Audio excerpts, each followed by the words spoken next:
মামদানি তাদেরকে ধন্যবাদ জানিয়েছেন, তারা তাকে ভোট দিয়েছেন কারণ তিনি আমাদের ছেলে। আর সবচেয়ে হাস্যকর, তাকে হাসনাত আব্দুল্লাহর মতো সন্ত্রাসীর সঙ্গে তুলনা করা হচ্ছে। ইতিমধ্যেই নিউ ইয়র্ক টাইমস বলছে যে ব্যবসায়ীরা এই মুসলিম প্রার্থীর বিজয় ঠেকাতে একাট্টা হতে বৈঠক করেছেন, ধর্ম বা জাতিগত পরিচয় দিয়ে নয়। মামদানির উত্থানে কিছু ভালো দিক আছে অবশ্যই। শিক্ষিত, চিন্তাশীল, রাজনৈতিকভাবে সচেতন তরুণদের মেইনস্ট্রিম রাজনীতিতে অংশগ্রহণ, এটা তো বিরাট ব্যাপার। শোনায় ভালো, এসব শুনতে ভালো, কিন্তু বাস্তবে বিপজ্জনক বলছেন অনেকেই।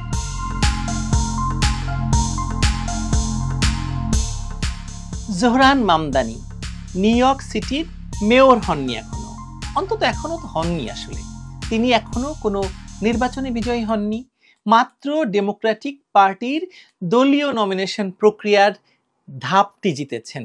প্রতিদ্বন্দ্বিতা এখনো বাকি, মূল নির্বাচন এখনো বাকি, যেখানে রিপাবলিকান বা অন্য দলের শক্তিশালী প্রার্থী কিংবা এমন গুরুত্বপূর্ণ প্রার্থী থাকতে পারে, তাদের সামনা করতে হবে। এখনো সেটি দেরি আছে। তবু বাংলাদেশে মামদানিকে নিয়ে যা হচ্ছে বা যা হাইপ উঠেছে, সেটা দেখে মনে হচ্ছে তিনি ইতিমধ্যেই নিউ ইয়র্কের মেয়র হয়ে গেছেন। তার নামে কবিতা লেখা হচ্ছে। আর সবচেয়ে হাস্যকর, তাকে হাসনাত আব্দুল্লাহর মতো সন্ত্রাসীর সঙ্গে তুলনা করা হচ্ছে।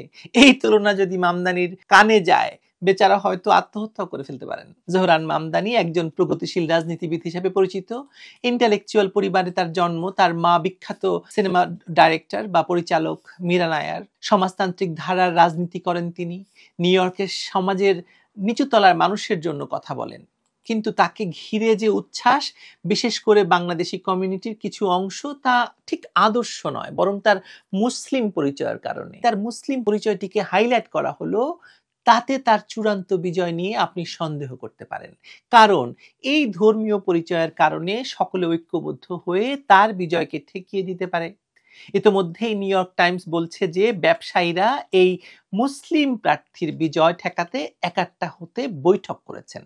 বাংলাদেশি অনেক অভিবাসী নারী পুরুষ মামদানির প্রচারে দিনরাত খেটেছেন, সন্দেহ নেই। বিশেষ করে বাঙালি নারীরা, যারা নিউ ইয়র্কের ভোটারদের বিরাট একটি অংশ এখন।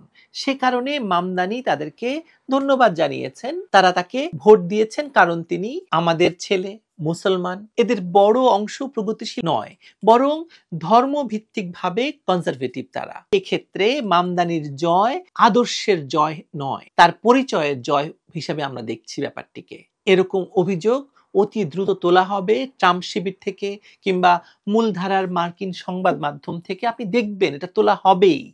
এই ধর্মীয় পরিচয়ের রাজনীতি আপাতভাবে তাকে সামনে এগিয়ে দিচ্ছে বটে, বা তাকে প্রাইমারিতে জয় করলো বটে, কিন্তু মূল নির্বাচনে গিয়ে সেটাই আবার তার জন্য বুমেরাং হতে পারে। কারণ নিউ ইয়র্কের মতো শহরে ভোট ব্যাংক যতই বৈচিত্র্যময় হোক, ধর্মীয় পরিচয়ের উপর নির্ভর করে কেউ শেষ পর্যন্ত জয়ী হতে পারবে না, বিশেষ করে যখন তার বিরোধিতা করতে পারে প্রভাবশালী ইহুদি লবি, সাদা ধনিক শ্রেণী কিংবা আইন শৃঙ্খলা খাতের কট্টরপন্থীরা।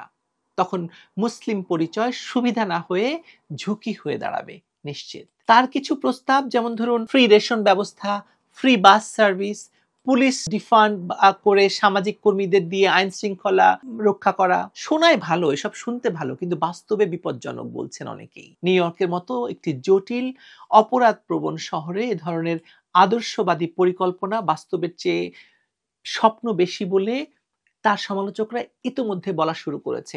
আমার ধারণা এটি আরো ভয়াবহভাবে বলা হবে। আর তার আন্তর্জাতিক অবস্থানও কিন্তু বিতর্কিত বলে অনেকে বলছেন।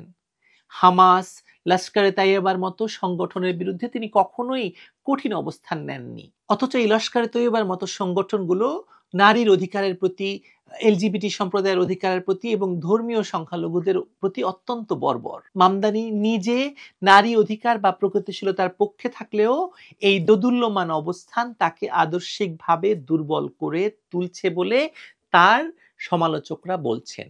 এই সব কিছুর মধ্যেও সবচেয়ে হাস্যকর ব্যাপার, বাংলাদেশের যারা নিজেদেরকে প্রগতিশীল বলেন, তারা এখন মামদানিকে তুলনা করছেন সেই হাসনাত আব্দুল্লাহর সঙ্গে, যে 5 আগস্টে ঢাকা একজন নারী প্রধানমন্ত্রী শেখ হাসিনাকে হত্যার জন্য মব নামিয়ে আনে, পুলিশ হত্যা করে, রাষ্ট্রীয় স্থাপনার আগুন দেয়, ক্ষমতা দখল করে জঙ্গি আদর্শ প্রতিষ্ঠা করতে চায়।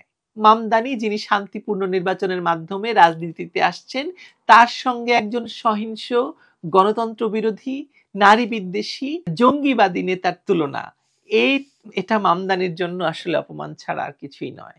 তুলনা করতে হলে নীতির ভিত্তিতে করা উচিত, ধর্ম বা জাতিগত পরিচয় দিয়ে নয়। মামদানির উত্থানে কিছু ভালো দিক আছে অবশ্যই। শিক্ষিত, চিন্তাশীল, রাজনৈতিকভাবে সচেতন তরুণদের মেইনস্ট্রিম রাজনীতিতে অংশগ্রহণ, এটা তো বিরাট ব্যাপার। এবং একজন সর্বোপরি একজন অভিবাসী এভাবে সংগ্রাম করে শুধুমাত্র তার উদার চিন্তা দিয়ে এতদূর এগিয়ে আসার তো বিরাট ব্যাপার।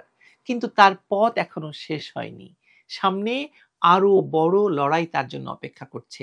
আমি তো মনে করি যে মামদানি ধর্মীয় পরিচয়ের নয়, আদর্শের রাজনীতি করবেন বা করছেন। কারণ একবার যদি আদর্শকে বাদ দিয়ে কেবল মুসলমান বলেই ভালো কিংবা আমাদের ছেলে বলেই ঠিক আছে এরকম রাজনীতির ট্রেনে তাকে তুলে দেওয়া হয়, তাহলে দেখবেন তার বিপুল সম্ভাবনার রাজনৈতিক ভবিষ্যৎটির এখানে ইতি ঘটে গেছে। আমার খুব হাসি পেয়েছে এটা ভেবে যে তাকে হাসনাতের সঙ্গে তুলনা করছেন। হাসনাত আর মামদানি এক জিনিস নয়, একই রকমের কোনো রাজনীতিও তারা করেন না। বেচারা মামদানি, নির্বাচন এখনো অনেক দূর, এখনই তার ভবিষ্যৎ খেয়ে দেওয়ার চেষ্টায় সুদূর বাংলাদেশেও চলছে বিরাট যজ্ঞ। তার উজ্জ্বল ভবিষ্যৎ কামনা করছি আমি, কারণ তিনি একজন আইকন হয়ে যাচ্ছেন উদারতার প্রতীক হিসেবে। ভালো থাকবেন।